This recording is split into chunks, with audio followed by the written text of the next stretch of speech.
주께서 말씀으로 오시고 또 말씀으로 우리를 구원하시오니 주의 말씀을 가까이 할 때마다 지혜와 능력과 사랑을 성령으로 허락하여 주시옵소서. 먹고 마실 터이요 자라나서 또한 마음껏 증거할 테니 주님께서 저희들을 복음의 도구로 써주시옵소서. 예수님 이름으로 기도하옵나이다. 아멘. 혹시 여러분 교환을 나눠드리고 했는데 받으셨습니까? 예. 여기에 이제 여러분이 첨가하거나 메모할 것들은 하시고 성경 구절은 이제 찾아보셔서 여러분의 교재를 따로 만드십시오. 이제 이것을 교환으로 해서 그렇게 나가시면 아마 그냥 막 갑자기 노트에 메모하는 것보다는 훨씬 나으리라고 생각을 합니다.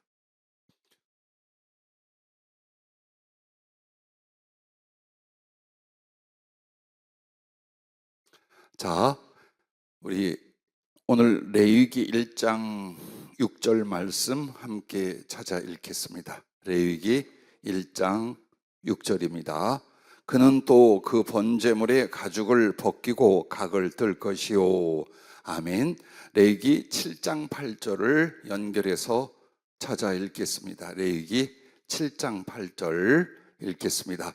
사람을 위하여 번제를 드리는 제사장 곧 그 제사장은 그 드린 번제물의 가죽을 자기가 가질 것이며. 아멘. 자, 번제 드림 5번째 시간, 즉 한마디로 번제 드림의 이제 실제입니다. 그 실제에 어떤 방법으로 제물을 바쳐라 라는 것의 5번째이고 번제물의 가죽을 벗깁니다. 자, 소나 양이나 선정되어진 번제물을 하나님께 드릴 때에 제일 먼저 그 번제물 위에 번제물을 하나님께 바친 사람이 안수를 합니다. 즉 자기와 동일하게 만드는 겁니다. 그리고 나서 그 번제물에 목을 칼로 그어서 잡습니다. 그리고 피를 받아서 번제단 사면에 뿌리게 되어 있습니다.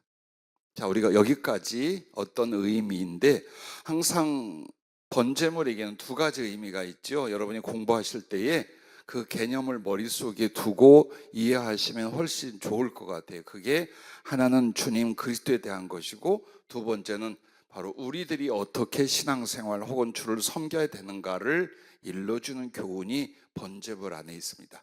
그래서 언제나 번제물의 모든 내용은 주님이 우리를 위해서 혹은 하나님을 위해서 행하신 것과 우리가 어떻게 주를 섬겨야 되는가에 대한 2가지 교훈이 교차되어 있습니다. 자, 사실 번제물의 가죽을 벗기는 이유는 그 속살을 이렇게 태우는 거예요. 근데 우리 생각에 더 큰 작두나 큰 칼을 가지고 가죽 벗기지 말고 그냥 탁탁탁 잘라서 태우면 되지 않겠는가? 그런데 이유가 있어요. 그래서 우리가 첫째는 번제물의 가죽을 벗김의 그리스도께 대한 의미, 즉 번제물 잡아서 피를 받아 뿌리고 그 다음에 이제 그 시체가 된 번제물의 가죽을 벗기는데 이게 그리스도 주님에 대한 의미가 있다라는 거예요. 그 중에 첫째가 그리스도의 낮아지심을 의미한다라는 겁니다. 왜? 그럼 왜 낮아지심에 대해서 말하느냐? 가죽은 짐승의 가죽은 사람에게 대하면 옷이에요. 그걸 상징하는 거예요. 그러면 이 옷이라는 건 뭘 나타내냐? 사람에게 신분을 나타냅니다. 그래서 그 번제물이 예를 들어 소나 양이 주님이시라면 가죽을 벗겼다라는 건 뭡니까? 신분을 제거했다는 뜻이에요. 그래서 결국에는 낮아지게 했다는 것. 그래서 그리스도의 낮아지심을 의미한다라는 겁니다. 빌립보서 2장 6절부터 8절을 찾아보겠습니다.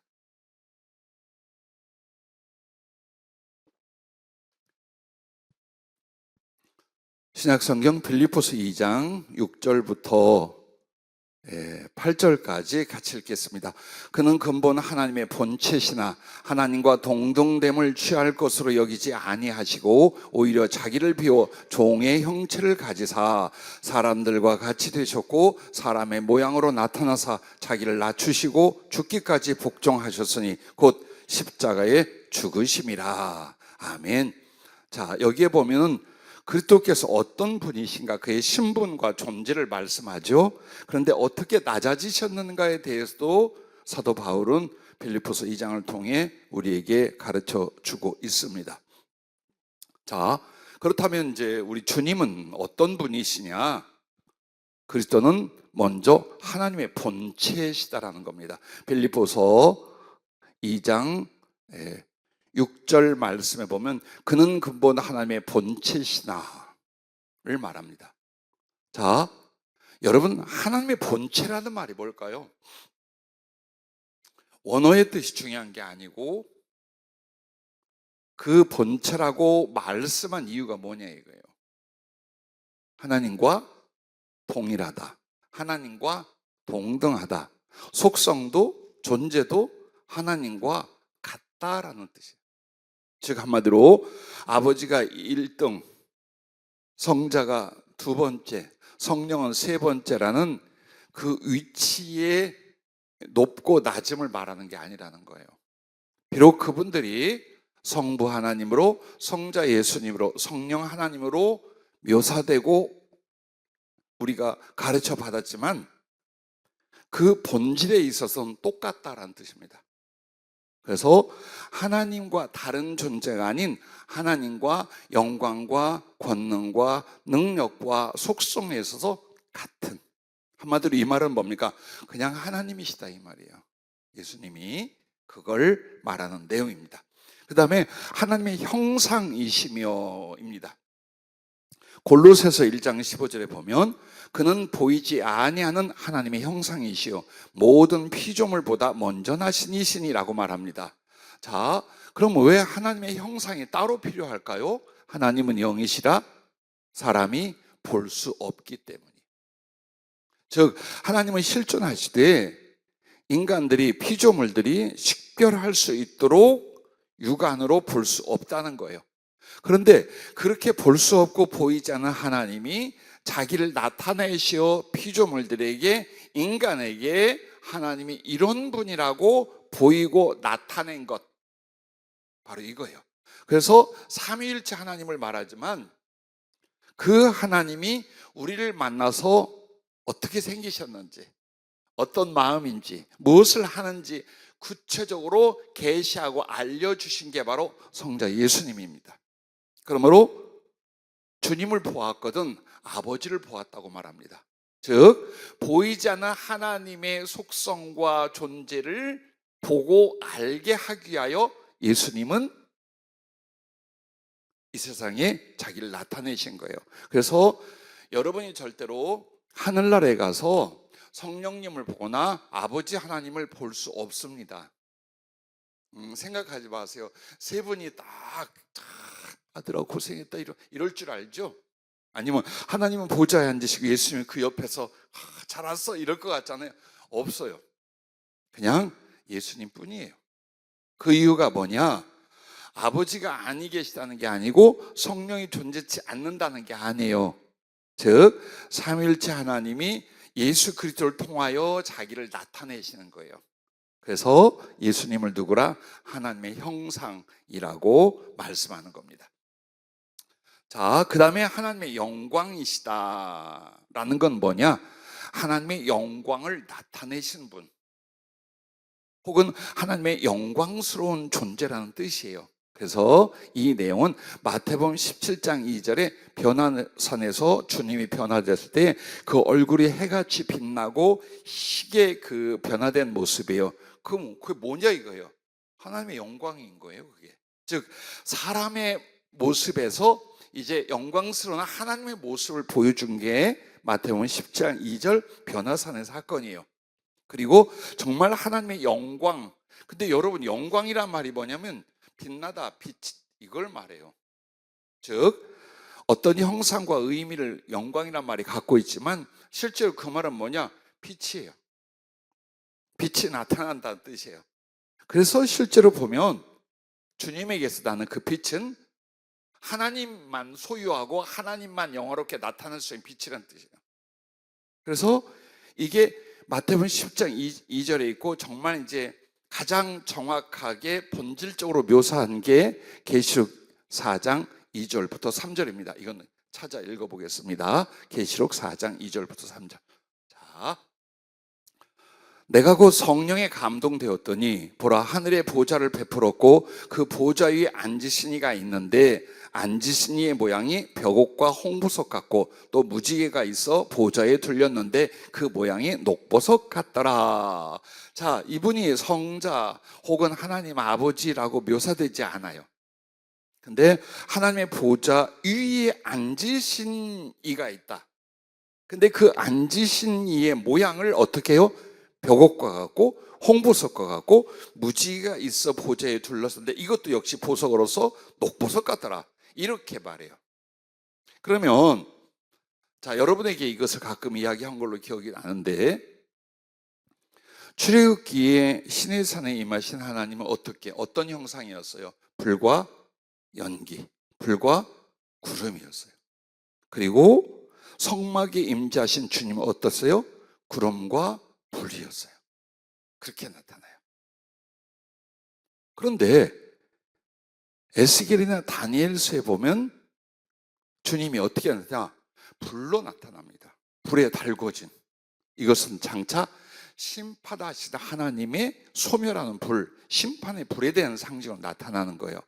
그렇게 불로 하다가 계시록의 마지막 부분에는 보석으로 다. 이 차이가 뭘까요? 불은 쉽게 말하면 진행이에요. 보석은 완성이에요. 즉 하나님이 자기를 나타내서 구속을 이루시고 그 구속 안에는 심판도 있어요. 그걸 진행하시는 동안에 하나님은 자기의 영광을 뭘로 나타내요? 불로서 나타내고 계신 거예요. 근데 하나님의 나라는 더 이상 심판이나 소멸 등등이 혹은 소송 등등이 필요 없어요. 거기는 하나님의 본성과 본질의 완전함을 나타내시는 곳이에요. 그래서 불이나 움직여지거나 하는 것이 아니라 보석의 상징이 뭡니까? 절대로 변치 않는 완성을 말하는 거예요. 그리고 그 보석은 보석 자체를 말하니까 보석으로부터 나오는 빛에 대한 표현이에요. 영광이에요. 즉 하나님의 영광을 온전케 표현하는 것이 바로 하나님 보좌 위에 앉으신 이 세 가지 보석 빛, 이걸 지금 나타내고 있는 거예요. 그러면서 동시에 그 보석은 여러분에게 줄 주님의 영광과 상급이라는 거예요. 그래서 불로 가면 다 죽어. 근데 여러분에게 하나님은 누구로? 나의 영원한 선물과 분깃의 보석으로서 당신을 주신다는 뜻이에요. 그래서 여기서 보면은 자, 하늘의 보좌를 베풀었고 그 보좌 위에 앉으신 이가 있는데, 그럼 앉으신 이 형상이 나온 거예요. 사람의 형상이. 그럼 이분이 누굴까요? 아버지와 성령으로 함께 하신 예수님이에요. 그래서 보좌에 앉으신 이 형상, 하나님 보좌에 서 있는 여호와, 이게 전부 다 누굽니까? 하나님의 형상이신 예수님으로 나타내는 거예요. 그래서 여러분이 구약 성경에도 여호와 혹은 인자와 같으신 이가 사람의 형상으로 나타났잖아요. 그럼 전부 다 예수님이에요. 세상에 예수의 이름을 오시기 전 성자 예수님을 본 거예요. 그 외에는 아버지는 나타내시거나 보여지지 않아요. 그래서 여호와가 누구냐? 예수님이에요. 한마디로 성경은 우리에게 그걸 말해주고 있어요. 그럼 조금 더 설명을 드린다면, 근데 벽옥과 같고 홍보석 같고 또 무지개가 있어 보좌에 둘렀는데 그 모양이 녹보석 같더라. 그러면 이게 순서가 어떻게 되느냐? 벽옥이 아래쪽이에요. 그래서 출애굽기 같은 데 보면 하나님의 발밑에 청옥같이 파란 하늘처럼 청옥같이 펼쳐 있다고 그래요. 그러므로 보좌에 관한 것도 여러분이 어때요? 여기저기서 말하는 내용을 전부 다 종합해서 보셔야 돼요. 그래야 이 상징이 뭐고 이 순서가 뭐고 이게 무엇인지를 정확히 알 수가 있어요. 그러면 벽옥이라고 하는 건 많은 성경의 주석이나 학자들이 잘못 아는 게 있어요. 지금 벽옥이라고 하는 건 여러분이 아는 자스퍼라고 표현을 해요. 그럼 그게 전부 다 뭐냐? 에메랄드나 이렇게 이런 종류가 녹색이 많아요. 벽옥이 그래서 녹색인 줄 알아요. 그런데 실제로 이 벽옥은 다른 표현으로는 또 뭐라고 하냐? 청보석, 남보석 등으로 표현을 해요. 거기에서 우리가 알 수 있는 게 뭡니까? 벽옥 중에도 청색이 있어요. 흔한 게 녹색이지만 청색이 있습니다. 그래서 이 벽옥이라는 색깔은 하늘 파랗게 빛나는 청색, 바로 그걸 우리에게 나타내는 색깔입니다. 자, 그 다음에 홍보석이라는 건 당연히 붉은색이에요. 그리고 무지개가 이렇게 둘러 있어요. 즉 하나님의 영광이 여러분 생각에는 백열전구나 서치라이트처럼 희게 빛나는 건 줄 알아요. 그렇지 않아요. 하나님의 영광은 가시적으로 나타날 때는 무지개 빛이에요. 퀴즈. 처음 참석하시죠? 영입사님 성경 공부 잘 됐어. 퀴즈. 무지개색은 몇 가지 색깔일까요? 7가지. 누가 정했어요? 자, 무지개색이 7으로 정한 건 근대에 있는 일이에요. 고대나 또 얼마 전에 7가지 색을 말하기 전에는 5가지 색깔을 통념으로 쓸 때도 있었어요. 그런데 성경에서 보는 무지개를 우리가 지금 현대의 7가지 색깔로 알아요. 아니에요. 이미 힌트가 나갔어요. 12가지 보석이에요. 그 12가지 보석, 예루살렘의 성곽의 기초, 대제사장의 그 흉배에 있는 보석 12가지가 지금 여기서 말하는 무지개색이에요. 그래서 이 문제는 성령이 안 일러주면 절대로 우리의 개념이 이미 7가지 무지개색이 들어가 있는 거예요. 그려도 그렇게 그리고 풀어도 그렇게 풀어요. 그러나 여기서 말하는 무지개색 빛나는 거든요, 솔직히 말하면 그 빛의 스펙트럼 안에서 구체로 따지면 수없이 많아요, 빛이.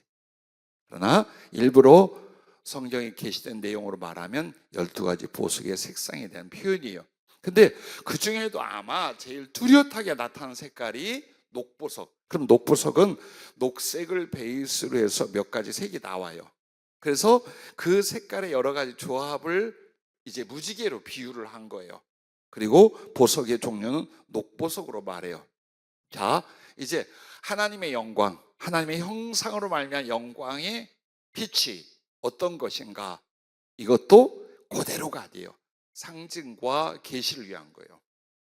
자, 그러면 이 푸른 빛, 벽옥으로 말하는 이 푸른 빛이 뭐냐? 하나님의 나라와 보좌에 대한 상징이에요. 그리고 지혜와 거룩에 대한 상징이에요. 자, 홍보석은 뭐냐? 예수님의 피, 그 희생과 사랑에 대한 표현이에요. 그 다음에 녹보석은 뭐냐? 바로 성령 안에서 하나님의 생명과 하나님의 속성적 성품에 대한 것들이에요. 그래서 그 속성이라고 말하면 성품을 포함한 하나님의 기질, 존재, 성향 등등이 다 들어가요. 그래서 성품과 속성은 달라요. 근데 더 넓게 말하면 이는 하나님의 속성이요, 더 깊게 말하면 하나님의 성품이 무지개 빛으로 나타나는 거예요. 그리고 이 녹색은 생명에 대한, 그러니까 생명은 단지 사는 것이 아니다, 하나님의 속성과 성품으로 사로잡힌 거예요. 그리고 또 이것은 성부와 성자와 성령에 대한 상징이기도 해요. 굉장히 복잡하죠. 1년 내내 공부해도 또 더 해야 될 것이 많아요, 솔직히 말하면. 자, 이처럼 여러분과 지금 내가 찾아본 거는 하나님의 영광에 대해서 보았어요. 그리고 하나님의 아들이세요. 요한복음 1장 14절, 말씀이 육신이 되어 우리 가운데 거하심에 우리가 그의 영광을 보니 아버지의 독생자의 영광이요 은혜와 진리가 충만하더라 라고 말합니다. 그럼 여기서 하나님의 아들이라는 의미와 개념이 뭘까요? 우리가 생각하면 내가 낳았어. 그래서 김다윗하고 다니엘이 내 아들이야. 자, 이 개념에는 없어요, 사람에게. 아들이라 말하면. 그러나 히브리적 개념, 성경적 개념에는 아들이란 인간에게 있어서 혈육으로 태어난 자식이 맞긴 맞아요. 하지만 여러 가지로 쓰여요. 바요나라는 말은 요나의 아들이란 말이에요. 바나바는 위로의 아들이란 말이에요. 그럼 여기서 아들이란 그 존재가 육신적으로 나왔다는 뜻이 아니잖아요. 무엇과 같은, 무엇을 나타내는 이런 의미가 있어요. 그래서 예수님을 하나님의 아들이라 말하는 건 원래 하나님으로부터 나왔다, 영원적부터 나왔다, 그 존재가 아버지 하나님으로 비롯됐다는 뜻에서 예수님을 하나님의 아들이라 말하는 거예요. 그리고 명칭이에요, 하나님의 아들이. 그리고 이 하나님의 아들은 이제 뭘 나타내냐? 하나님을 대신하여, 하나님을 상속하여, 하나님과 같은 이 뜻을 아들이라는 단어가 다 포함을 하고 있는 거예요. 우리가 이 개념을 모르면 하나님의 아들이라면 피조되었다고 자꾸 생각하는 거예요. 사람의 아들을 낳은 것처럼 하나님이 예수님을 창조했다고 생각을 하는 거예요. 그 뜻이 아니에요, 이 아들이라는 건. 그래서 여러 가지로 여러분에게 성경적으로, 그리고 히브리 언어적 표현적으로 여러분에게 아들이 무엇을 의미하는가, 어쨌든 영광스럽고 존귀한 분이십니다. 그래서 이렇게 예수 그리스도가 번제물의 가죽을 벗김 같이, 그 말은 뭐냐? 당신의 이 거룩하고 영광스러운 고귀한 신분을 벗어버리고 벗김을 당하시고 사람이 되고 죄인이 되고 낮아지신 걸 가르쳐 말하는 거예요. 예수 그리스도는 누구? 창조주이세요. 그리고 구세주이시고 섭리주이시며 심판의 주님입니다. 그리고 성경은 이렇게 말하죠. 이 모든 걸 만왕의 왕, 만주의 주시다, 이렇게 말해요. 즉 한마디로 신분으로서는 더 이상 높이에 존재하는 존재가 없다는 뜻이에요. 가장 높고 영광스러운 신분과 존재가 예수님이셨다. 그런데 그분이 사람이 되고 정죄를 받고 십자가에 죽기까지 낮아지셨어요. 그래서 그때 낮아지심, 신분의 변화, 그것을 가죽을 벗기는 걸로 표현을 하고 있는 것입니다. 자, 두 번째는 번제물의 가죽을 벗김에 그리스도에 대한 의미의 두 번째는 주께서 가장 큰 능력과 수치를 당했던 옷을 벗기고 빼앗길 것을 예표합니다라는 거예요. 여러분, 이 타이핑에서 준 거 잘했죠? 네, 굉장히 복잡하고 힘들으셨을 거예요, 그동안. 그래서 일단은 이렇게 드리고 설명이나 추가 깨달음은 여러분이 메모로 곁에다가 따로 하실 수 있기를 바랍니다.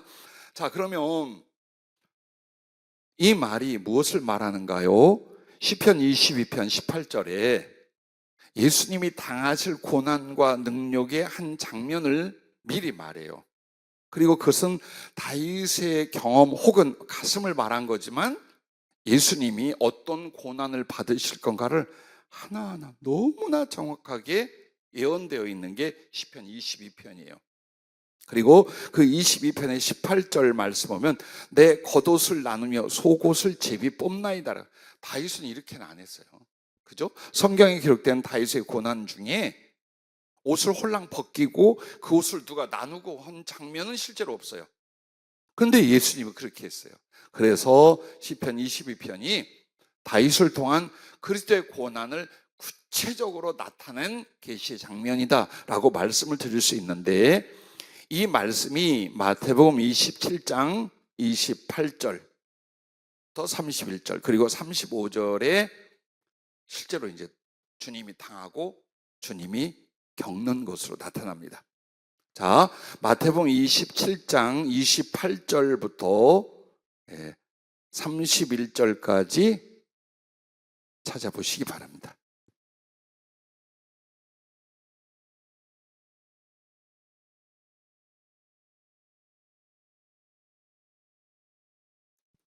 같이 한번 읽겠습니다. 28절부터 그의 옷을 벗기고 홍포를 입히며 가시관을 엮어 그 머리에 씌우고 갈대를 그 오른손에 들리고 그 앞에서 무릎을 꿇고 희롱하여 이르되 유대인의 왕이여 평안할지어다 하며 그에게 침 뱉고 갈대를 빼앗아 그의 머리를 치더라. 희롱을 다한 후에 홍포를 벗기고 도로 그의 옷을 입혀 십자가에 못 박으려고 끌고 나가니라. 35절 그들이 예수를 십자가에 못 박은 후에 그 옷을 제비 뽑아 나누고. 아멘. 자, 주님께 수치와 모욕, 능욕을 주는 방법 중에 하나가 뭡니까? 옷을 벗겨버리는 거예요. 이게 고대 사회의 유대인의 개념에 있어서 옷을 벗긴다, 하체가 드러나고 몸이 드러난다, 가장 큰 모욕과 수치예요. 그래서 일부러 이스라엘 사람들을 모욕시키기 위해서 사신으로 가는데 어떻게 했어요? 중등볼기가 나와도 옷을 잘라버려.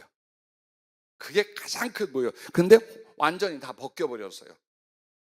그러니까 옷을 벗겼다는 거 우리는 일부러도 벗는데, 해변에 가면 일부러도 벗고 그러고도 사는데 아니에요. 그래서 우리가 성경을 이해할 때는 그 당시의 문화, 그 당시의 개념, 그 당시의 유통에 대하여 알고 있어야 돼요. 그래서 옷을 벗긴다, 최고의 모욕이에요. 근데 더군다나 하나님이시여 그 아들 되신 예수 그리스도의 옷을 벗겼다. 그리고 거기다 뭘 입힙니까? 홍포, 붉고 낡은 보자기 같은 걸 씌워요. 왜? 왕이나 귀족들이 자주 색 옷을 입어요. 네가 유대인의 왕이라고 했으면, 네가 하나님의 아들 하늘의 왕이라고 했으면 너 이거 해라 하고 평복을 벗기고 붉은 천을 뒤집어 씌운 거예요. 그 벗기는 과정과 보자기를 씌우는 과정이 어떻겠어요? 죽게 당한 능력과 수치가 말할 수 없어요. 그리고 이제 머리에는 왕관 대신 가시관을 씌우고 금홀 대신 지팡이, 갈대로 엮어 만든 지팡이를 지우고, 그리고는 그 지팡이를 빼앗아서 주님의 머리에 가시관을 내리치고 못질을 하듯 엉망진창의 고통과 능력을 준 뒤에 이제 예수님을 자기 본 옷을 입혀서 십자가를 짊어지고 어디로 갑니까? 골고다 언덕으로 갔어요. 근데 거기에 다른 말은 안 나오고 이렇게 하면 예수를 십자가에 못 박은 후에 그 옷을 제비 뽑아 나누고. 이 말은 뭡니까?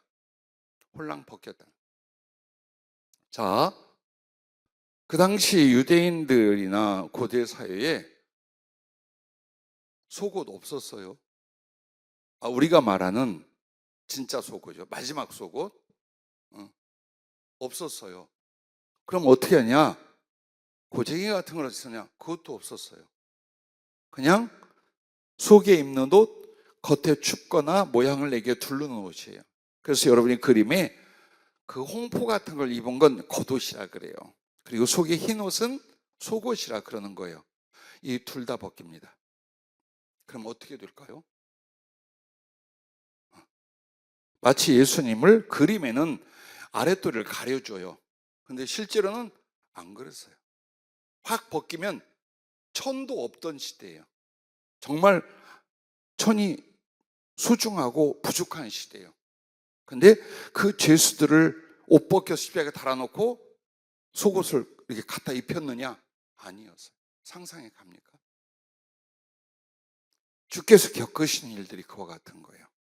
그리고 그것을 다시는 돌려 입을 수 없도록 제비뽑기에서 나눠 가져가 버립니다. 이 실제 사건의 영적 의미도 있지만 번제물의 가죽을 벗겼다는 건 예수님이 그 옷을 완전히 벗기는 능력과 수치를 실제로 당할 것에 대한 예표였어요. 힘들고 부끄럽고 아픈 일을 겪어도 우리는 주님하고 비교는 되지 않죠. 자, 그 다음으로 넘어가겠습니다. 세 번째의 이 가죽을 벗김의 의미가 주님께 있어서 어떤 것이냐? 가죽을 벗길 때 의미가 있을 거 아니에요. 그가 낮아지시기도 했고 실제로 옷 벗김을 당하고 수치와 모욕을 당했어요. 왜? 이유가 있어요. 그게 바로 레위기 7장 8절입니다. 그러면 이렇게 번제물에 가죽을 벗겼어요. 그걸 어떻게 해요? 사람을 위하여 번제를 드리는 제사장, 곧 그 제사장은 그 드린 번제물의 가죽을 자기가 가질 것이며, 즉 제사를 집전한 제사장의 몫으로 그 번제물의 가죽을 돌렸어요. 이게 굉장히 큰 의미가 있는 거예요.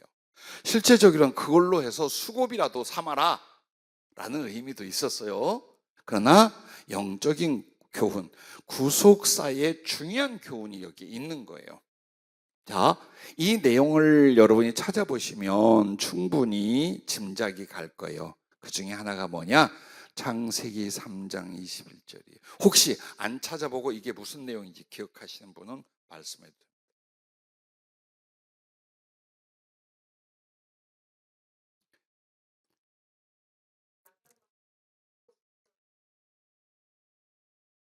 다 알아요. 예. 그러면 그게 무엇을 의미할까요?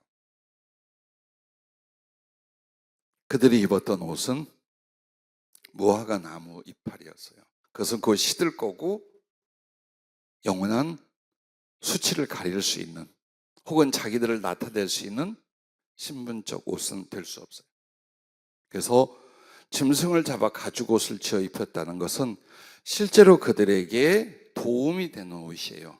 하지만 영적으로는 뭘 말합니까? 이제 여기서부터 나오게 됩니다. 자, 첫째는 의의 옷을 입혀주셨다는 거예요. 즉 한마디로 그리스도는 가죽을 벗기고 옷 벗김을 당했는데 그것을 우리에게 뭘로? 우리에게 입혀주시게 하여 당신은 벗기움을 당했다는 뜻이에요. 왜? 자기가 벗어야 그걸로 우리를 입혀주지. 가죽은 가죽을 벗기면 그 의미를 가지고 있어요. 그래서 의의 옷을 입혀주셨다라는 말씀에 갈라디아서 3장 27절 말씀을 한번 찾아봐 주시기 바랍니다. 갈라디아서 3장 27절 누구든지 그리스도와 합하기 위하여 세례를 받은 자는 그리스도로 옷 입느니라. 그럼 여러분 세례가 제일 중요한 목적 혹은 나타나는 교훈이 뭡니까? 죄를 씻다라는 뜻이에요. 그래서 그리스도로 말미암아 합하기 위하여 세례를 받았다라는 건 죄를 씻었다는 거예요. 그리고 뭘로? 그리스도로 옷 입었다. 이 말은 죄인이 그리스도께서 이루신 그 의로운 공로로 의로움을 입었다라는 뜻이에요. 그래서 예수님은 자기는 벗김을 당하고 우리에게는 의의 옷이 되어 입혀주심이 되었다라는 겁니다. 그러면 왜 옷으로 말할까요? 왜 예수님의 구원이나 의를 입혀주는 옷이라고 할까요? 그렇죠? 이 말은 뭐냐? 넌 본래 아니야. 너는 본래가 죄인이야. 근데 너에게 주는 의는 네 본래가 바뀐 게 아니라 너에게 덮어주시는 거예요. 선물해 주시는 거예요. 이 뜻이에요. 그래서 여러분과 나는 본래 의인이 아니야. 죄인이에요. 그리고 예수를 믿고 구원을 받았다도 죄가 그냥 있어. 여전히 죄성 가운데 있어요. 그럼에도 우리에게 뭐라고 말하는 거예요? 의롭다고 말해요. 그 말은 죄성 있는 연약한 인간 위에 예수님의 공로가 우리의 의로움이 되게끔 덮어주셨다는 뜻이에요. 그래서 너는 본질은 지금은 아니야. 그런데 예수님의 공로, 예수님의 그 은혜가 너를 덮었다라는 뜻이에요. 그래서 이 옷이라는 말이 참 깊은 의미를 가진 거예요. 여러분과 내가 몸매가 어떻든 혹은 몸에 흉터가 있든 그러나 어느 날 여러분과 나에게 예쁜 옷을 입혔어요. 그럼 그 속에는 흉터가 있든 때가 있든 어떻게 생겼든 안 바뀌었어. 근데 보기엔 어때요? 예뻐지고 멋있어졌어. 예, 하나님의 은혜가 그와 같다는 거예요. 그래서 그 의를, 그 구원을 옷으로 입혀주심으로 지금 이렇게 표현을 하고 있는 것입니다. 자, 그런데 이 의의 옷을 입혀주신 것은 법적으로 죄사함과 의를 선포해 주는 거예요. 근데 본질적으로는 옛날처럼 불신과 악으로 가득 찼다? 아니요. 이제 예수께서 우리에게 주신 그 의로움은 법적 의로움이요 죄에 대한 심판에 던져지지 않을 의의 증표예요. 근데 그게 이제 어디까지 스며드느냐? 그 사람의 영혼과 성품 안에까지 들어오게 돼 있어요. 즉 예수 믿고 죄 사함 받고 이렇게 되는데 속은 더럽고 악하고 여전히 그래. 그런 일은 없다라는 거예요. 그래서 그리스도의 의의 옷은 나에게 신분적으로 하나님의 공로로 말하면 죄 사함으로써 왔어요. 그것은 하나님의 율법적 법적 선언과 그리고 우리에게 주신 은혜예요. 근데 내 속사람은 여전히 그대로 아니라 내 속에도 예수님의 의로운 성품과 심령이 심어지고 자라나기 시작을 해요. 그래서 우리가 구원을 이렇게 성경 내용을 인지함으로 이게 우리를 구원시킨 게 아니다.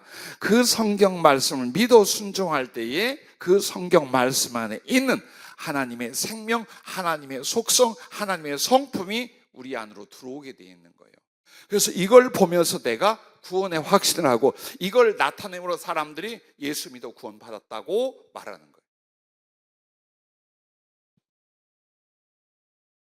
그래서 이 내용이 바로 빌립보서 2장 5절 그리스도 예수의 마음을 가지라는 거하고 갈라디아서 5장 19절에서 23절 여러분이 잘 아시죠? 성령의 열매에 대한 이야기예요. 그러면 성령의 열매 그 앞에는 뭐가 있냐? 육체의 죄성의 열매들을 쫙 논해요. 그리고 나서 성령의 열매로 들어간 거예요. 그러면 성령의 열매가 뭐냐? 하나님의 의의 성품, 하나님의 의의 속성을 말하는 거예요. 지금 이게. 그래서 너희가 진짜 예수님을 믿고 성령을 받고 죄사함을 받았다면 너희의 속사람 영혼에도 의의 성품이 반드시 자라나게 돼 있다. 이걸 말하는 거예요.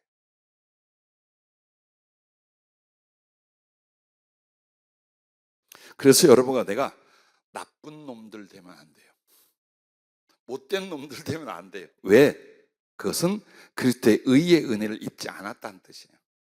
정말 그리스도로 죄사함 받고 그 의의 은혜를 입었다면 법적으로만 아니다, 신분적으로만 아니다, 영혼의 속성까지 그 의의가 심어지고 자라나게 된다. 바로 이것이 의의 옷 되어 주신 것을 말합니다. 자, 두 번째는 구원의 옷을 입혀주셨습니다. 비슷한 말이죠. 하지만 의는 성품이나 죄에 관계된 표현이라면 구원이란 전체적인 표현을 말하는 거예요. 자, 그래서 구원의 옷을 입혀주신 게 좀 전에 말했던 창세기 3장 21절 그 내용이 뭡니까? 구원의 옷이 주님으로 말미암아 입혀졌다는 뜻이에요. 그리고 이것을 구체적으로 에베소서 2장 4절부터 9절을 통해 한번 찾아보겠습니다.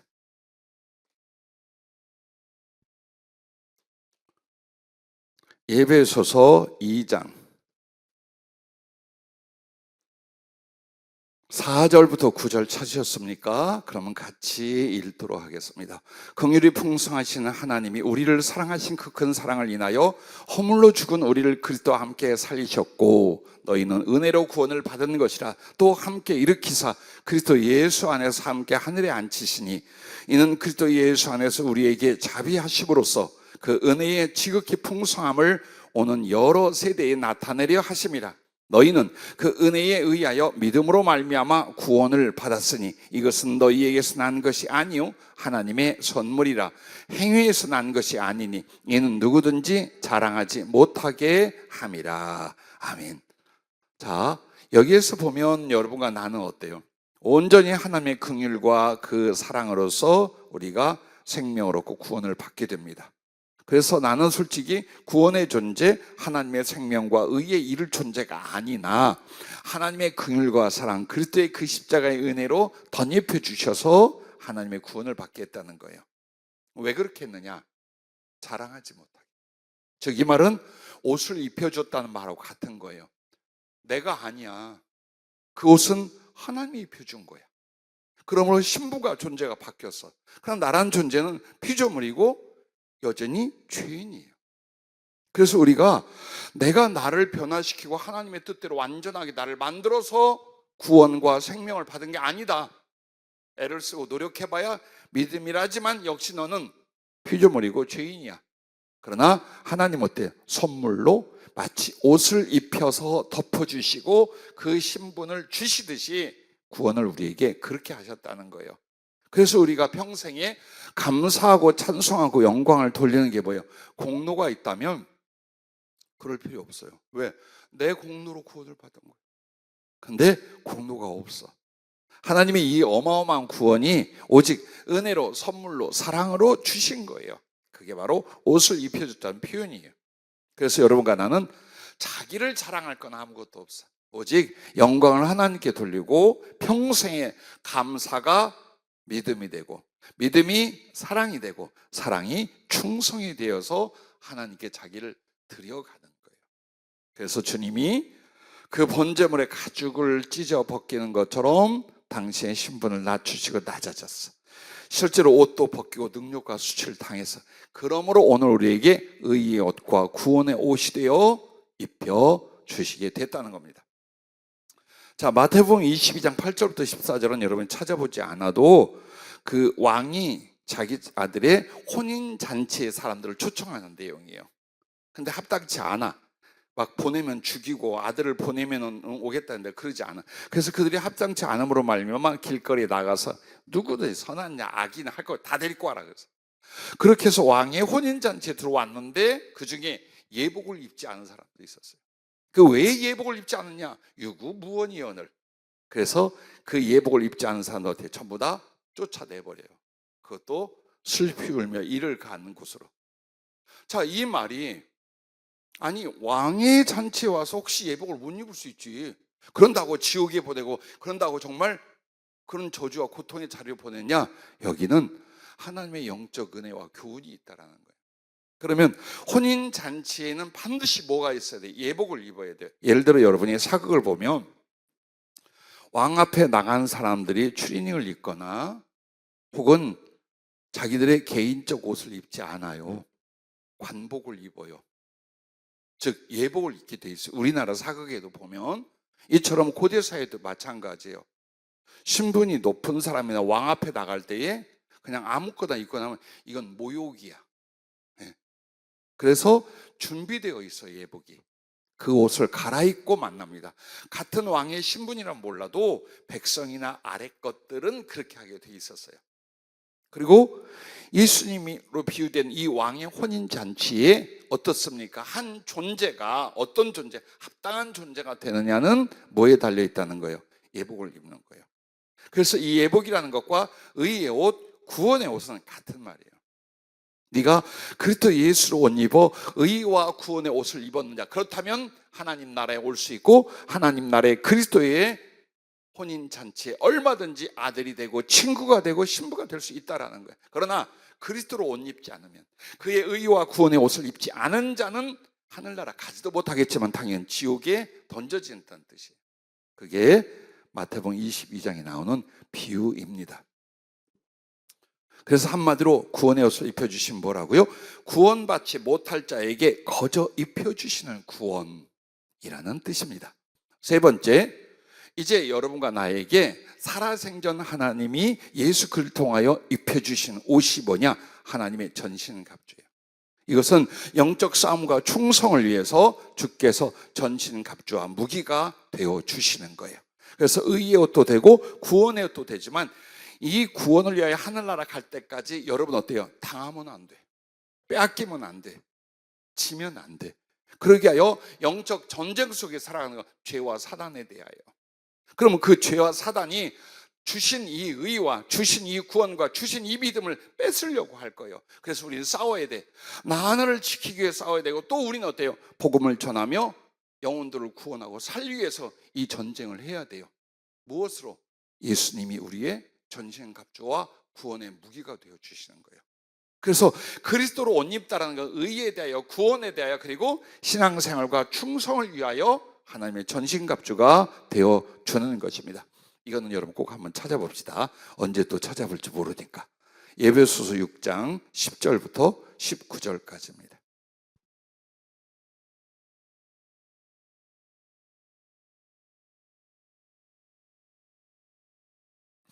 찾으셨으면 함께 봉독하도록 하겠습니다. 끝으로 너희가 주 안에서와 그 힘의 능력으로 강건하여지고 마귀의 관계를 능히 대적하기 위하여 하나님의 전신 갑주를 입으라.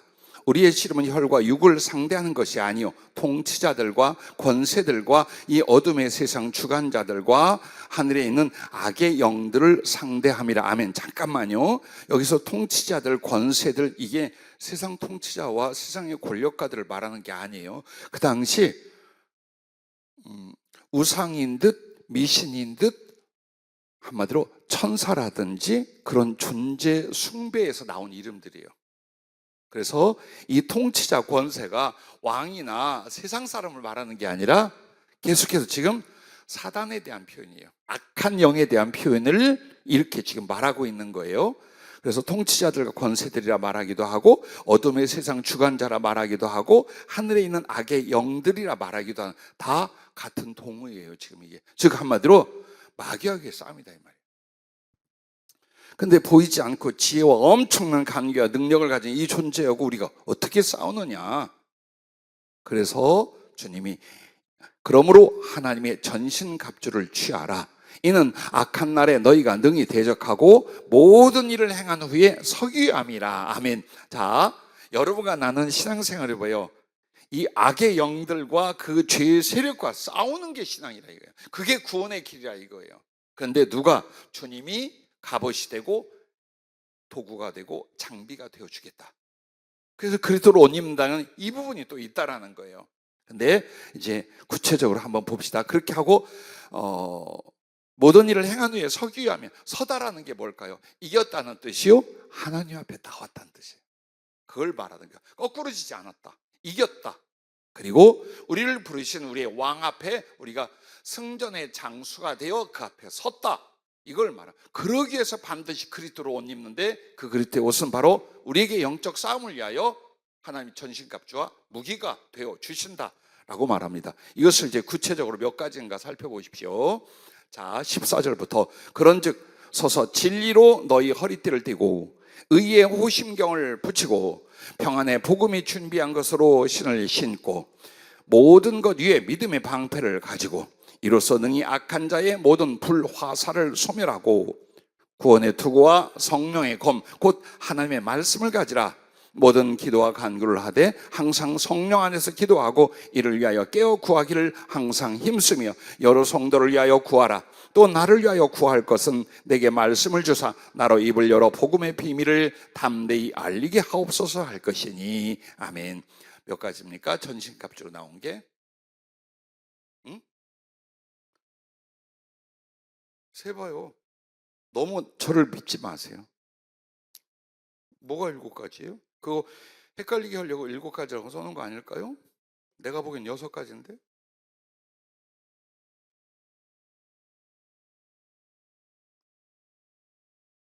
그래, 다니엘 엄마가 한번 뭐 7가지예요? 진리의 허리띠. 그럼 진리의 허리띠가 뭘까요? 말씀에 대한 진실함으로 자기를 준비하는. 그럼 말씀에 대한 진실함은 뭘까요? 순종이에요.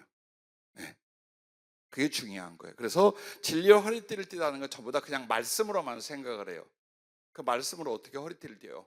그 말이 하나님 말씀에 대한 순종을 말하는 거예요. 그것이 허리띠가 되다는 건 모든 갑옷을 입고 마지막이 뭐냐? 허리띠를 착용하는 거예요. 이걸 해체하잖아요? 갑옷이 너덜너덜 다 풀어지게 돼 있어요. 옛날 고대 갑옷들은. 그래서 허리띠가 그냥 여러분 바지춤 매는 게 아니에요. 여기에다가 이제 그 칼도 차고 뭐 여러 가지도 차고, 그래서 갑옷 위아래를 딱 조염해 주는 역할이에요. 그러니까 제일 필요하고 중요한 것이 허리띠인데, 그게 뭐라? 진리의 허리띠를 띠고. 예, 이게 첫 번째. 그 다음 뭡니까? 응? 이왕이면 크게 말해봐요. 그리고 의의 호심경. 호심경이 뭐냐면, 여러분 그러니까 영화도 좀 성경에 도움되는 거 보셔야 돼요. 로마 군대가 입은 앞 가슴판, 그러니까 요 복근과 대흉근이 막 있는 것처럼 보이는 가슴판이 있죠. 이게 갑옷 중에 호심경이라는 거예요. 요 앞에 판. 근데 이것을 의의 호심경이라 말하는데 의는 두 가지예요. 소극적 의는 죄를 짓지 않는 거예요. 적극적 의는 사랑을 행하는 거예요. 그래서 사랑의 호심경이라는 다른 표현을 또 써요. 그래서 여러분은 어때요? 이 가슴을 뭘로? 의와 사랑으로 무장하는 거예요. 그게 두 번째예요. 그 다음 세 번째는 뭡니까? 예, 평안의 복음이 준비한 것으로 신을 신고 로마 군대가 세계적으로 강군이 되는데 중요한 것이 뭐냐? 신발이었어요. 즉 그냥 가죽이나 헝겊으로 발을 쌌을 많은 나라의 군대들에 비하여 로마 군대는 찡을 박았어요. 그래서 그 찡이 뭐냐? 스파이크가 돼서 빨리 걷고 엄청난 속도와 시간 전략을 했어요. 그래서 신발이란 군인들에게서 굉장히 중요합니다. 근데 우리는 신발을 뭘로 신으라? 평안에 예비한 것으로, 즉 복음으로 신으라. 이 말은 뭐니까? 복음은 평화를 위한 것. 그 평안과 평화로 말미암아 열매를 맺는 게 복음이에요. 그래서 그 복음으로 말미암아 신발을 신어라. 즉 말씀과 달리 말한 거면 전도할 준비를 하는 거예요. 내가 먼저 하나님 말씀 복음으로 하나님과 화평해지고 또 다른 하나님과 원수된 사람들을 하나님과 화목하게 할 이 복음을 너는 준비하고 항상 전해라 이 말이에요. 그게 준비하는 거예요. 자, 그 다음에 16절에는요 모든 것 위에 믿음의 방패를 가져라. 믿음은 뭐라고요? 방패가 된다는 거예요. 그래서 악한 자의 모든 불화살을 소멸하고, 그러니까 어떤 유혹과 공격을 능히 이길 수 있는 게 뭐냐? 믿음의 방패라라고 말하는 것입니다. 그 다음에는요 구원의 투구. 자, 이 구원의 투구는 여러분이 쉽게 이해가 안 될 거예요. 왜 구원의 투구일까요? 믿음의 방패, 복음의 신, 진리의 허리띠, 혹은 의와 사랑의 가슴, 이 갑옷, 이해가 충분히 돼요. 근데 왜 투구가 구원에 대한 표현으로 썼을까요? 투구는 머리를 보호하는 건데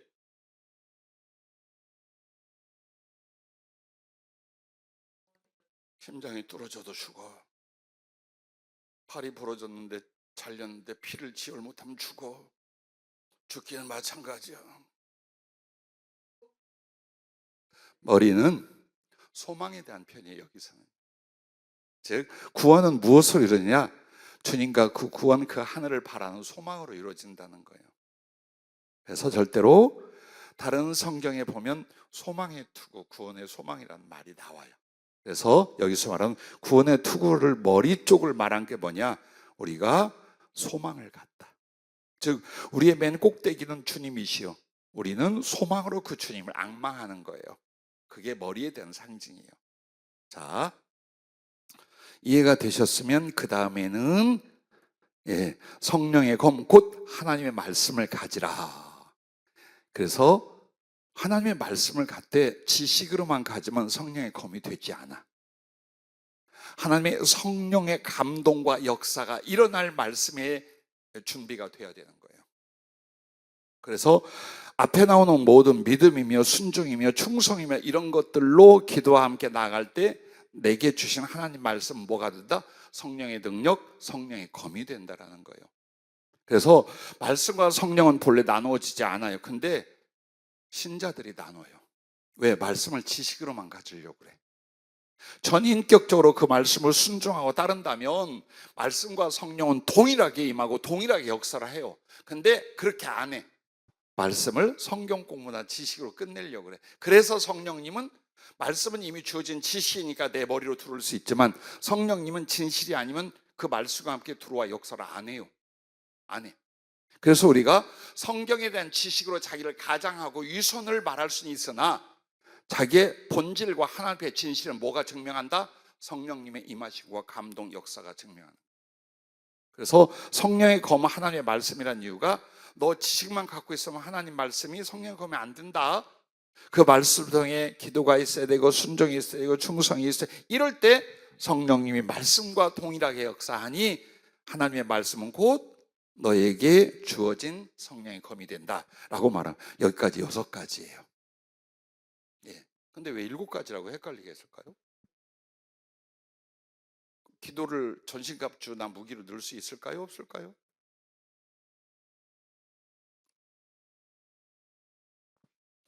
자, 우리 김민경 지사님, 피로를 회복하고 졸음을 깨게 하기 위해서 무슨 뜻일까요? 기도는 전신갑주에 들어갈까요? 안 들어갈까요?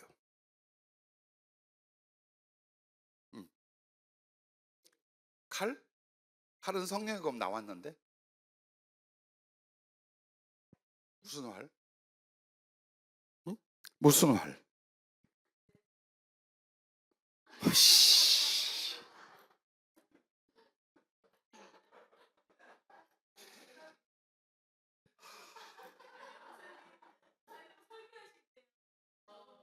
아, 슬퍼.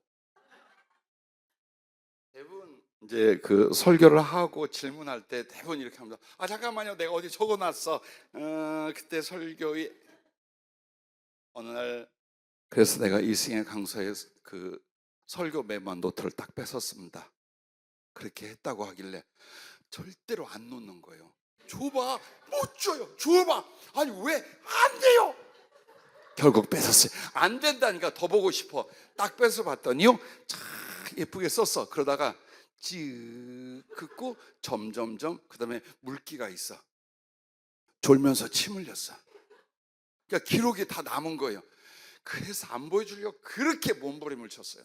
내가 죽는 날까지 간증할 거예요. 자, 기도에 대해서는 하나님의 전신갑주라는 표현이 없어요. 그러나 맞는 게 뭐냐? 우리는 이미 말씀과 은혜로 경험하고 있어요. 왜? 기도가 바로 성령의 검은 말씀이라면 이 기도는 성령의 창과 활이 돼요. 검은 가까이에서 그렇게 쓸 수 없어요. 그러나 창이나 활은 저 멀리까지 던질 수, 더 큰 능력의 범위를 말하는 거예요. 그래서 기도로 말미암아 내가 여기 한국에 있지만 미국에서 하나님의 역사가 일어날 수가 있고 어느 지역에 일어날 수 있어요. 왜? 이 기도가 진실하고 강하다면 그 기도를 이루시는 성령님의 역사는 어느 지역, 어느 나라, 어느 시대 상관없이 일어난다는 거예요. 그래서 성령의 감히 창과 활이라는 표현을 제가 쓴 거예요. 검은 아니야, 활하고 창이야. 예, 왜냐하면 더 멀리 던져지다는 뜻으로 기도에 대한 표현을 여러분에게 그렇게 해드린 적이 있습니다. 그래서 이 모든 것이 주님으로 말미암아 주어졌고 주의 이름으로 행하게 했고 주님이 역사해 주심으로 그 효과를 가져와요. 그래서 그리스도로 옷 입다의 세 번째는 뭐라고요? 하나님의 전신갑주를 우리가 입어가는 것입니다. 근데 중요한 건 여러분, 가만히 있어 입혀지는 게 아니에요. 이거는 순종과 행함으로 입는 거예요. 순종과 행함으로 사용하는 거예요. 그래서 그리스도의 의와 구원의 옷이라고 하는 건 은혜로 입혀져요. 그러나 그 은혜로 입혀지는 의와 구원에도 뭐가 있어야 돼요? 믿음의 행함이 있어야 돼요. 그렇죠? 이처럼 하나님의 전신갑주도 여러분에게 주나 이것을 활용할 땐 여러분의 뭐예요? 순종이나 행함이 붙어야 돼요. 그래야 거룩한 효과와 역사를 이루게 됩니다. 어쨌든 여러분과 나를 거짓말쟁이나 게으름쟁이로 만들지 않아요. 성경에 악하다는 말과 동의로 쓴 것이 뭐냐? 게으르고 악한 종이에요. 게으르다는 건 뭐예요? 아는데 안 하는 거예요. 알아. 이게 복이 되고 구원이 되고 하나님 뜻이 알아. 근데 안 해. 이게 게으름이에요. 그래서 여러분에게 게으름이 뭐라? 악하다는 거예요. 이걸 알면 우리가, 여러분과 내가 정신이 번쩍 들어요. 아, 피곤해, 힘들어, 못하게 해서 나중에 하지? 그럼 이게 뭐예요? 하나님 앞에 악한 거야. 성경 안 보면, 기도 안 하면, 사랑 안 하면, 목사님 안 이뻐하면 웃으면서 악하대.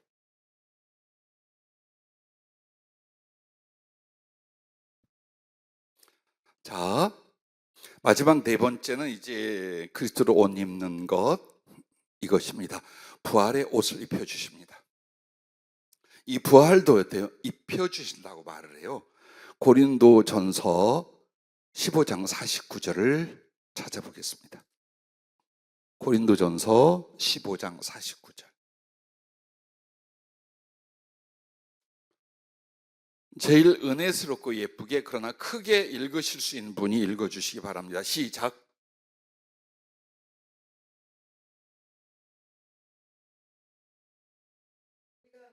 할렐루야. 아멘. 우리 사모님은 목소리 예쁘거나 커서 한 게 아니야. 아무도 하나님께서 혹상해서 먼저 하신 것 같아요. 자, 우리가 흙에 속한 자의 형상을 입은 것 같이, 이건 뭘 말하나요? 아담으로 말미암아인 거예요.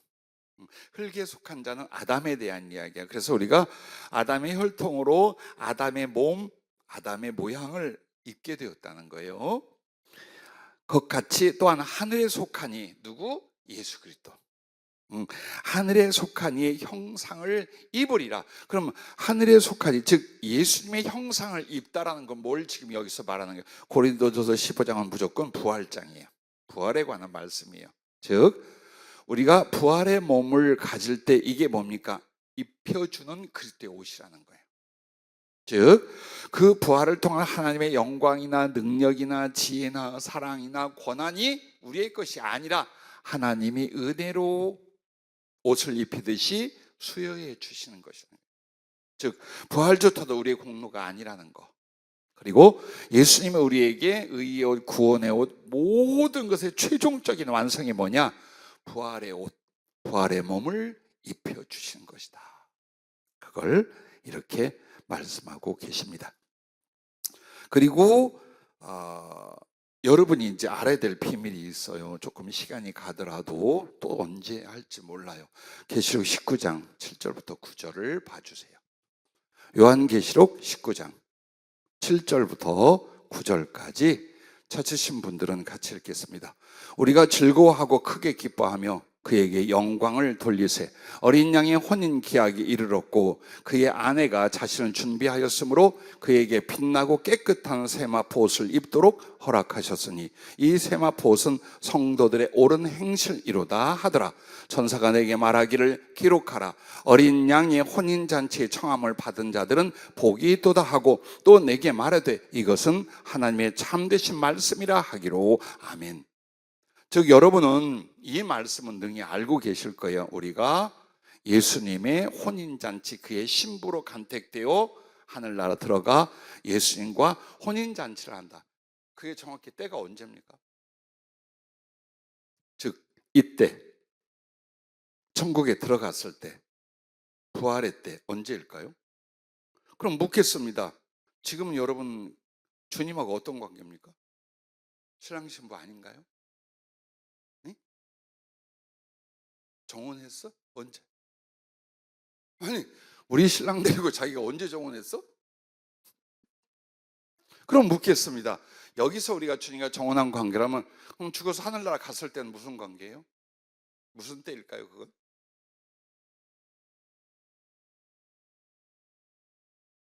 응? 하늘나라 갔으면 결혼한 거 아니에요? 결혼은 어떻게 하는데요? 주님하고. 그럼 부활이라고 해야지 무슨 발음 잘해야 됩니다. 부활이라고 해야지 왜 주님과 혼인잔치라고 말합니까? 신부는 여기서부터 신부라니까. 이렇게 집요하게 질문하는 건 정확한 지식을 갖게 하기 위해서 그래요. 이렇게 진땀 흘리고 나면 절대 안 잊어먹습니다. 근데 이게 무서워서 이제 질문하면 얼굴을 숙이거나 심장이 벌레벌레 하는 사람들이 있습니다. 자, 정혼의 기간은 이 땅에 주님의 부르심을 받고 성령으로 인치심 받은 때부터 부활 전까지예요. 이게 정혼의 때예요. 그리고 보세요. 땅에서 우리가 그때 신부로서 양육이 되고 이제 결혼을 앞둔 진짜 1년간의 정혼이 있어요. 그러면 이 1년간의 마지막 정혼은 뭐 피부를 가꾼다든가 몸과 마음과 예절과 생활을 준비하는 이걸 구체적으로 해요. 그게 하늘의 영혼으로 올라갔을 때예요. 그리고 부활의 때가 왜 그러면 혼인잔치라고 말하는가?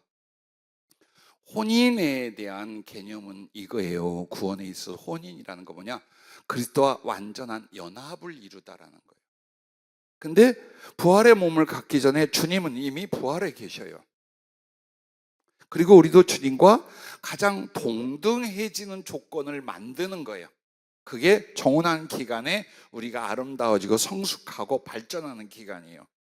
그걸 통해서 이제 그리스도와 가장 가깝고 동일해지는 사랑과 그 사랑을 이룰 수 있는 모습이 되는 거예요. 그래서 여러분의 부활이라는 것은 몸이 다시 입혀지다의 의미만이 아니에요. 예수님과 가장 사랑하게 완벽한 조건을 이룬 때라는 거예요. 즉 어린아이가 소녀가 되고 소녀가 장성하여 신부로서 또 열심히 정혼한 기간을 준비했더니 이제는 어때요? 하나님과 피조물, 주와 종이 아니라 신랑과 신부로 성숙해 간 거예요. 그래서 그 완전하고 성숙해지는 최종 단계가 부활의 때예요. 따로 잔치 없어요. 사람 초청하고 술 마시고 뭐 세상 잔치가 아니에요. 그것은 개념이에요. 즉 그리스도와 더 완벽한 사랑을 위한 연합 혹은 조건, 상태를 이루는 것이 부활의 때예요. 그래서 이때부터는 이제 성경에서 그토록 오래 말씀하고 비유하고 약속한 혼인잔치, 부부로서 한 몸을 이루다, 그리스도와 나눔 없는 완벽한 하나가 되다, 이게 이제 시작이 되는 거예요. 언제? 부활 이후에.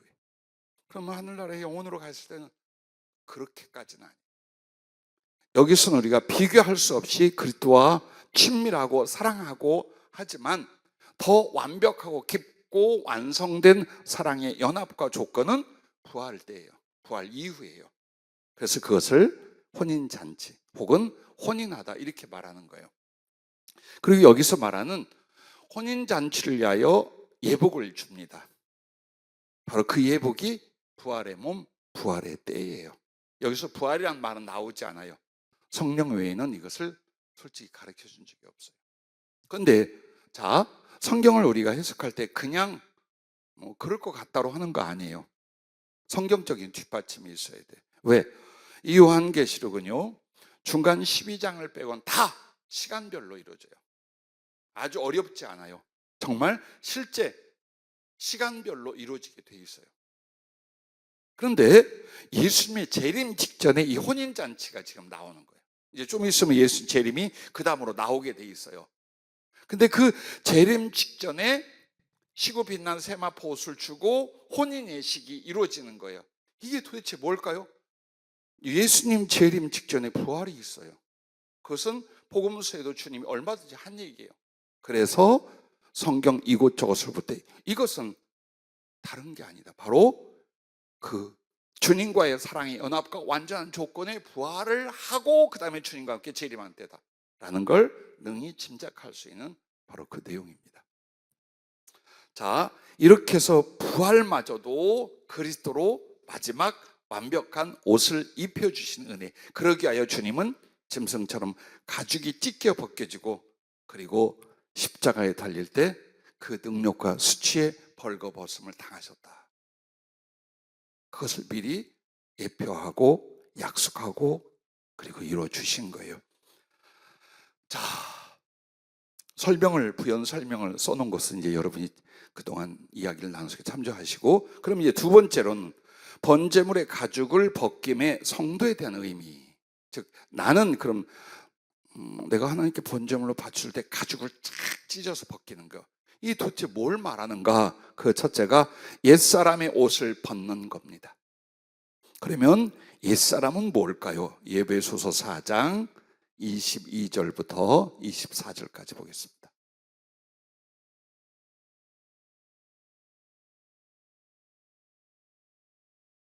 즉 예수님으로 말미암아 은혜를 얻고 변화되기 전 우리가 어떻게 살았는가, 우리의 성품과 행위는 무엇이었는가, 그게 옛사람이에요. 자, 너희는 유혹의 욕심을 따라 썩어져가는 구습을 따르는 옛사람을 벗어버리고 오직 너희의 심령이 새롭게 되어 하나님을 따라 의와 진리의 거룩함으로 지으심을 받은 새 사람을 입으라. 아멘. 자, 여기서도 벗고 입는 것을 말해요. 우리가 예수님의 은혜, 그 생명과 사랑으로 말미암아 하나님의 의와 진리의 거룩함으로 지으심을 입은 새 사람을 입으려면 옛 사람을 벗어야 된다는 거죠. 즉 예를 들어 이와 같은 거예요. 여러분이 작업복을 입고 있어요. 추워서 그 작업복이 방한복이기도 해요. 근데 소똥을 치우다가 콘크리트를 만지다가 뭐 베리벨 더럽고 다 붙어 있어요. 그리고 찢어져 나간 것도 있고 그래요. 근데 거기다가 주님이 이제 신랑 신부의 드레스를 딱 입히려고 그래요. 어떻게 돼요? 빨리 벗어라 이거예요. 그 작업복 더럽혀지도 벗어야 이 드레스를 입히지. 바로 그걸 말하는 거예요. 즉 정말 예수님의 속성과 성품과 은혜의 새로운 존재로 살게 하려면 네가 지난날 죄를 사랑하고 육신적이고 세상적이고 지멋대로 살던 그 옛날 습성, 옛날 생활, 그 생각 버려라. 그걸 말하는 거예요. 그래서 자 밑에 여러분에게 적어놓은 것처럼 이걸 성령이 일러주시는 거예요. 번제물의 가죽을 벗기는 거, 그냥 바로 잘라서 불에 태울 수 있잖아요. 근데 가죽은 불에 못 태우게 했어요. 그것은 자 소나 양이 살면서 율법적으로 부정한 것들을 많이 접촉합니다. 주인이 모르는 사이에. 자 부정한 것들이 뭐냐? 곤충이나 새나 짐승 따위에도 부정한 것들이 있어요. 그것하고 접촉이 되면 안 돼요. 그것이 밟고 간 땅을 밟아도 안 돼요. 그들의 배설물을 접촉해도 안 돼요. 사체도 마찬가지예요. 병든 것도 마찬가지예요. 그 다음에 죄가 관영한 땅도 마찬가지예요. 그래서 온갖 그 영적으로 율법적으로 부정하다 하는 것들을 사는 동안 뭐가 접촉을 한 거예요? 피부가 접촉을 하고 살았어. 그래서 번제물에 이제 내장 정갱이도 물로 씻어야 돼요. 왜? 오염되어 있어요. 그걸 말하는 거예요. 그래서 여러분과 나가 하나님의 은혜, 의, 생명, 사랑, 속성, 성품 등으로 채워지려면 죄에 노출되고 부정되어져 있는 그 성격, 습관, 삶을 버려야 된다. 그 부분. 그게 가죽을 찢었던 이유예요. 그래서 앞에 여러분에게 아니 그냥 뭐 잘 드는 칼이나 작두 같은 걸 탁탁탁 잘라서 그냥 태우면 되지. 꼭 제일 어렵잖아요. 가죽을 벗겨야 돼. 근데 그 실제 원인이 뭐냐? 가죽은 부정한 것들을 다 평생에 접촉한 거예요. 자, 예를 들어 이제 율법에 나올 거지만 하나 이것과 연결된 걸 설명하자면 물고기 중에 뭘 못 먹게 하고 먹게 한 줄 압니까? 그 기준이 비늘이에요. 비늘. 비늘이 없는 건 부정한 물고기예요. 비늘이 있는 건 먹어도 돼요. 그 무슨 뜻이냐? 그 비늘이 물속에 오염된 부정한 것을 다 써요. 그래서 비늘은 제거하면 돼요. 근데 비늘이 없는 피부는 어때요? 그냥 피부를 통해 그 존재에 스며들어 있다라는 거예요. 그래서 물고기도 비늘이 있으면 먹으라. 이거 뭐냐? 부정을 접촉한 건 제거할 수 있다라는 뜻이에요. 그게. 그러니까 동물도 마찬가지인 거예요. 자, 하나님께 제물로 바치려 하는데 더욱 성결하고 거룩한 것을 요구할 때 율법으로 정한 부정한 것들을 이 동물이 얼마나 이렇게 만지고 부딪혔느냐. 근데 그걸 다 어디로 했느냐? 가죽 피부로 했다 이 말이에요. 그래서 그걸 벗겨내는 거예요. 그러면 이제 우리가 하나님의 그 성결과 거룩의 은혜와 생명 안으로 들어올 때에 그리고 그것을 입혀주려 할 때에 그 부정한 것들, 악하고 죄된 것들, 그 습성, 그 생각, 그 삶을 어때요? 껍데기를 벗기듯 흰옷을 벗듯 벗어야 된다. 그게 바로 내가 번제물로 하나님께 드려주려면 죄와 옛사람 구습의 그 옷을 벗어버려야 된다. 그 가죽을 찢어 벗어야 된다. 그걸 우리에게 말씀해 주고 있는 내용입니다. 자, 두 번째는 자기를 부인함이랍니다. 마태복음 16장 24절부터 25절 말씀을 보면 여러분이 잘 아니까 제가 읽어드릴게요. 이에 예수께서 제자들에게 이르시되 누구든지 나를 따라오려거든 자기를 부인하고 자기 십자가를 지고 나를 따를 것이니라. 누구든지 제 목숨을 구원하고자 하면 잃을 것이요 누구든지 나를 위하여 제 목숨을 잃으면 찾으리라. 여기에서 자기 부인이란 말씀이 머리가 되고 중심이 되는 거예요. 자, 자기 부인이란 뭘까요? 육신적으로 살아가는 자기의 모든 필요나 원함이나 욕망이나 버릇이나 습관이나 존재성을 싹 부인해 버리는 거예요. 그래서 그렇게 자기를 부인하면 지금 어디로 갑니까? 죽고자 하고 목숨을 버리는 데까지로 가는 거예요. 그럼 왜 이렇게 자기를 부리냐? 그리스도를 따르기 위하여, 그리스도의 사랑, 그리스도의 생명, 그리스도의 나라에 참여하기 위하여 죄된 나, 부정한 나를 철저히 부인해야 되는 거예요. 그게 번제물에 부정을 접촉하는 가죽 껍질을 찢어 벗기는 것과 같다라는 거예요. 내가 하나님의 종이 되겠습니다. 내가 주의 일꾼이 되겠습니다. 그리스도의 제자가 되겠습니다. 그러면 네 껍질 그걸 벗겨라. 즉 자기를 부인해라. 근데 자기를 부인하는데 마음을, 습관을, 성품을, 생활을 부인하는 데서부터 어디까지 가라? 네 목숨 자체를 부정해라. 네가 육으로 살고자 하는 그걸 버려야만 너 나 따라올 수 있다. 그게 자기 부인이에요.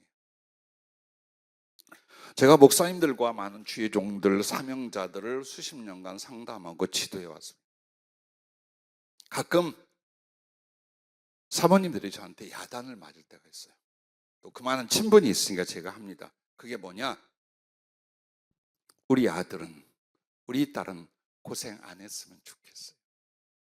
좋은 혼처 만나 행복했으면 좋겠어요. 엄마 아빠가 이렇게 살았기에 우리 딸은, 우리 아들은 이라고 말합니다. 왜? 우리가 잘못된 길을 가고 있습니까?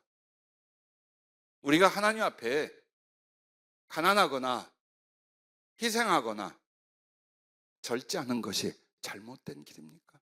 그래서 내 아들, 내 딸은 육신적으로, 물질적으로 풍요하게 살게 해야 됩니까? 왜 엄마가, 왜 아빠가 너도 이 길 가라고 못합니까? 이게 의고 이게 하나님 앞에 사랑이라 왜 너도 그렇게 살라고 못 가르칩니까? 라고 해요. 그래서 사명자였던 혹은 주님과 복음을 살려고 했던 자녀나 특히나 자매들에게 혼란이 일어나는 거예요. 왜? 엄마 아빠는 죽기 살기로 좋은 대로 시집가라, 괜찮은 대로 시집가라, 너 나이 먹어 가는데 나중에 어떻게, 그러는 거예요. 주님이 복음에 혼자 살려다가 점점 혼란이 일어나는 거예요. 그래서 그때부터 이 기도자이 뭐예요? 좋은 놈 만나게 해주시옵소서. 그럼 좋은 놈이 누구냐? 믿음이 좋아야 돼요, 사명이 있어야 돼요, 성품이 좋아야 돼요, 착해야 돼요, 그리고 나를 뒷바랄 수 있는 영성과 능력도 있어야 돼요. 인장 언제 만나냐? 그런 사람이 어디 있느냐? 근데 이쪽으로 가기 시작을 해요. 왜? 자기를 부인하지 않고 육신적인 안위나 유익이나 행복을 구하기 시작하다 그때부터 뭐가 일어나는 거예요? 자기 부인은 물 건너간 사람이 돼요. 안 됩니다, 그 사람 절대로. 그래서 우리에게 끝없는 갈등과 필요와 욕망은 일어날 수 있어요. 그러나 뭐가 있어요? 끝없는 자기 부정, 자기 부인이 일어나야만 돼요. 그래야 그리스도를 따라가고 사랑할 수가 있어요. 부디 행복이라는 조건을 육신과 물질에다가 두지 말아요. 나도 그렇고 내 자식에게도 그렇게 두지 말아요. 여러분은 바른 길을 가고 진리와 가장 복된 길을 가는 사람들이에요. 그럼 내 자식에게도 그렇게 해야지. 응? 내 자식만큼 이 고생, 이 가난, 이 어려움 주지 않게. 그럼 내가 지금 잘못 산다는 말 아닙니까? 주의 종으로 가며 사명자로 가면서 어떻게 그런 생각을 갖습니까? 물론 조금 더 나으면 괜찮겠죠. 자식이 조금 더 부유하거나 풍성하면 좋겠죠. 그러나 어떻게 해야 돼요? 가장 좋은 기도와 선물은 주님을 위하여 너도 자기를 부인하며 자기 십자가를 지고 그리스도를 따라가라 라고 해야 된다. 그래서 제가 사랑하고 안타까운 사모님들이 가끔 이 이야기를 이렇게 신랄하게 아프게 얘기를 했어요. 나도 내 새끼가 귀해요. 아픈 것, 힘든 것, 가난한 것 이만큼도 물려주고 싶지 않아요. 그러나 언제나 담대히 자신 있게 기도하고 해주는 말이 있어요. 너는 인생을 살 때 그 고난과 아픔이 없을 것 같으냐? 네가 세상의 것들을 위하여 살 때 더 많다. 그러나 복음과 주님을 위하여 살 때는 받는 고난은 보상이 있다. 그러나 그 고난과 수고보다 훨씬 비교할 수 없는 은총과 사랑을 입게 돼 있다. 두려워하지 마라. 아파하지 마라. 단호하게 가르쳐 말합니다. 물론 할 건 이제 지네가 알아서 하겠죠. 그래서 오늘 우리가 번제물로서 나를 드린다라는 건 이게 하나님을 섬기는 것이지만 구원의 길이기도 해요. 사명이기도 하고요. 그때 제일 먼저 나를 하나님께 쓰실 수 있도록 사랑으로 받쳐지려면 인간적이고 육신적이고 죄된 자기 부인, 즉 가죽을 찢어 벗어놔야 된다라는 것입니다.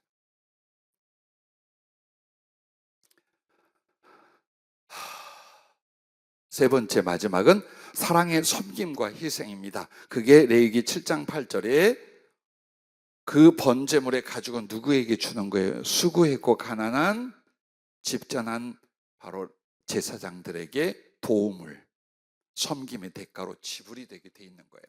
그렇다면 오늘 여러분과 난 뭐예요? 내게 있어 소중한 것을, 내게 있어 아름다운 것을 어때요? 그것을 벗어서 희생으로 다른 사람에게 나눠주는 것, 그게 사랑이에요. 그래서 이 번제물 안에 있는 건 자기를 부인하는 것이 있는가 하면 반면에 그 자기 부인의 목적이 뭡니까?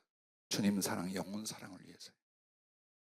그래서 그 가죽은 찢어 벗어 버려야 될 상대이면서 동시에 뭘 상징했습니까? 남에게 주어야 될 희생, 바로 그걸 말씀하고 있는 것입니다.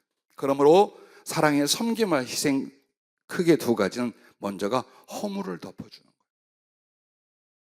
사실 자, 허물을 덮어주는 한번 찾아보면 잠언 17장 9절이에요.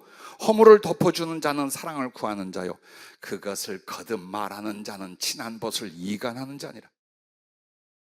이게 제일 먼저 어디에서 일어나? 부부 사이에 일어납니다. 부모와 자식 간에, 혹은 교우들 안에, 혹은 사람들과의 관계와 인격 상태에서 일어나요. 여러분은 어느 쪽을 하는가 보세요. 그러면 그 허물이 그냥 허물도 아니야. 나에 대한 어떤 잘못이에요. 여러분, 성경에 허물이 뭔 줄 아십니까? 죄를 말해요. 우리가 말하는 허물은 그 사람의 단점으로 느껴지는 표현이잖아요. 근데 실제로 성경 허물이라는 건 죄와 동일어예요. 즉 다른 사람이 스스로 지은 죄도 그렇지만 내게 지은 죄도 그것을 어때요? 용서로, 관용으로 덮어주는 것부터 사랑은 시작이에요. 그런데 그게 어때요? 가죽을 찢어서 나눠주듯 힘들고 아픈 거예요. 쉬운 거 아니에요. 또 떠오르거든요. 서운한 것과 미운 것과 괘씸한 것과 마음에 들지 않는 게 또 떠올라. 다 용서해서 끝. 예수님의 이름을 끝. 나는 그를 축복하고 사랑할까. 근데 어느 순간만 되면 쫙 올라오죠. 7년이 돼도 안 잊혀지죠. 아이고 잘한다. 그게 뭘까요? 즉 다른 사람의 허물을 덮고 용서하는 걸 너무 쉽게 하려고 한 거예요. 쉽게. 근데 쉽게 용서하잖아요. 쉽게 다시 또 올라요. 그래서 용서라든지 관용은 쉽게 하는 게 아니에요. 철저히 자기 희생과 부인이 일어나야 남을 용서하고 용납할 수 있어요. 그래서 여러분, 남의 허물을 어때요? 용서하다, 덮다 해서 제일 중요한 게 이거예요. 기억도 하지 말아요. 기억하는 순간 용서와 관용은 안 됩니다. 실패한 겁니다. 그래서 재미삼아 혹은 교육삼아 자꾸 지나간 못마땅한 거, 속상했던 거, 그거 기억력 가지고 하지 마세요. 왜? 자기 심령이 엉망이 돼요. 의와 사랑을 향하여 만들어지지가 않아. 그래서 남의 허물을 덮어주는 건 사랑의 시작이요, 그것은 희생이 아니면, 자기 부인이 아니면 쉽게 할 수 없는 거다. 자녀들을 양육할 때 여러분이 경험했을 거예요.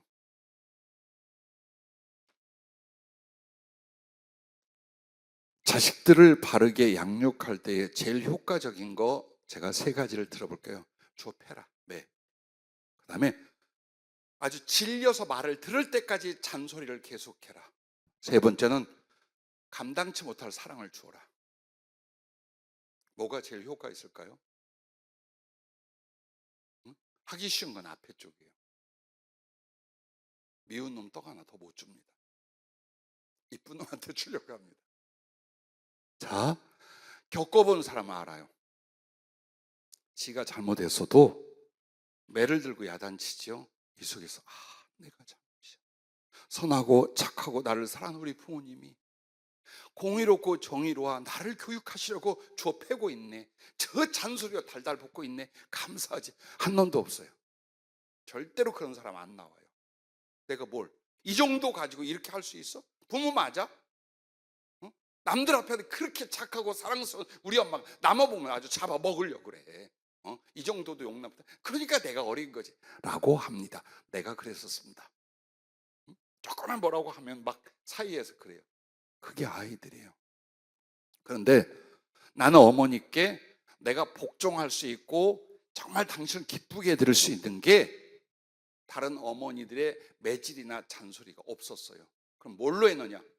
그냥 날 보고 울어요. 힘들어하고 아파하는 나를 보면 항상 울어. 그리고 조용히 필요한 걸 옆에다 갖다 놔요. 그리고 죽으려고 할 때 같이 죽으려고. 살리기 위하여 모든 일들을 다 저질렀는데 말없이 딱 해놓으셔요. 그거 어떻게 내 가슴에서 그걸 못 잊어? 어떻게 잊겠어요? 그래서 이 어머니를 불쌍히 여기고 이 어머니를 기쁘게 하고 이 어머니를 사랑하기 위해서 모든 짓을 다 할 수 있었어요. 예, 여러분 그렇답니다. 우리가 자녀를 양육할 때도 드러내어 책망하고 잔소리 고칠 수 있다고 하지 마세요. 그냥 덮어주고 더 사랑해줘요. 물론 필요한 교육도 그렇게 하지 말라는 건 아니에요. 잘못된 길, 잘못된 인격, 잘못된 신앙 내버려두라는 건 아니에요. 하지만 웬만한 일에 여러분이 자식의 허물을 덮어준다. 자식들 알아요.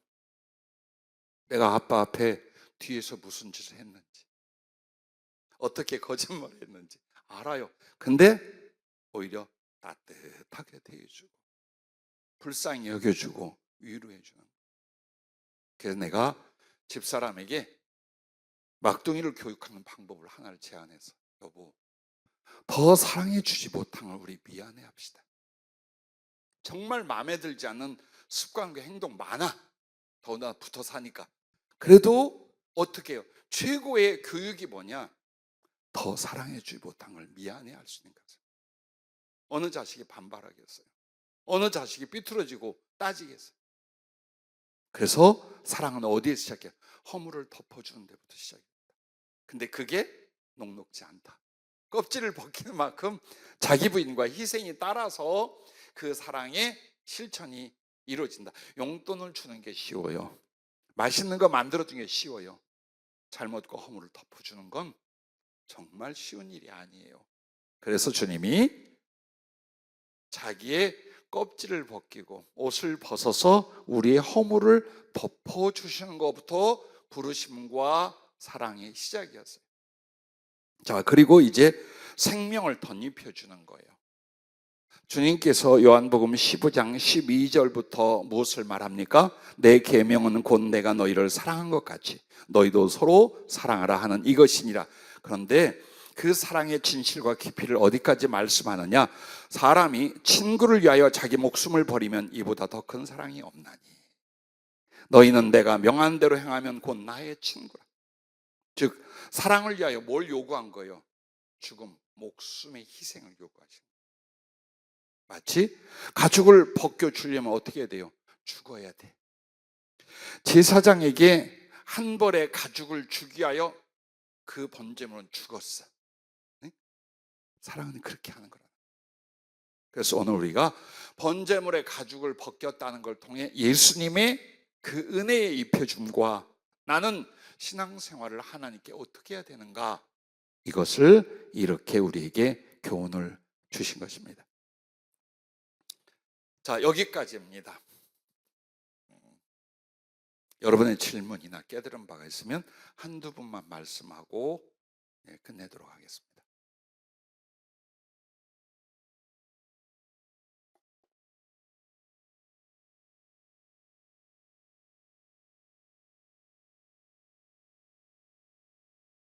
번제물은 뭘까요? 하나님께 드려짐, 하나님께 대한 헌신이에요.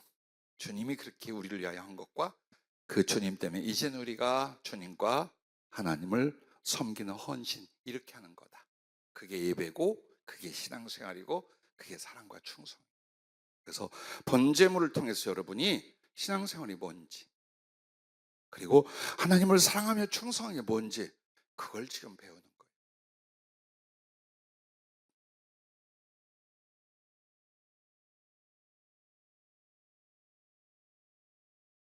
기도하겠습니다.